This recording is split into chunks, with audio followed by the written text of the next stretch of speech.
The county sheriff, the Lee County Sheriff. This student's behavior is sickening, especially after the recent tragedy in Uvalde, Texas. Making sure our children are safe is paramount. My team didn't hesitate 1 second to investigate this threat.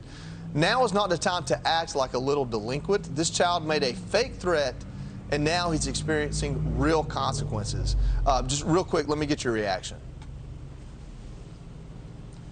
Yeah, Joey, well, look, my hat's off to Sheriff Marcino and his deputies.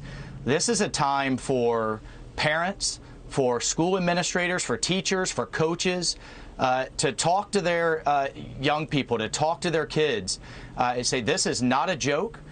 We are not to play around, not even texting, posting, kidding in the hallway. You will, as the sheriff said, you will face very real consequences. You will go to jail. And I think across the country, this is a time for adults to step in. This is a time for parenting. And these kind of copycat type incidences have got to stop right now. I also, to our sheriffs across Florida, I mean, we had Sheriff Grady Judd out in Polk County send a broader message to any adult out there to say, listen, you come at our schools and you're going to get a bullet in the forehead. Our guardians, our sheriffs, our law enforcement officer, they will not hesitate to protect our kids. And I think that's the type of zero tolerance, zero defect mentality we have to take to put a stop to this right now. Absolutely. Law enforcement do the right thing. Maybe they'll turn that young man's life around, and that won't be the person he grows up to be. That's the point here. Representative Waltz, real quick, it is Memorial Day. You've spent time in the military. You're a colonel. I know you've got a Memorial Day message. How about you share that with us?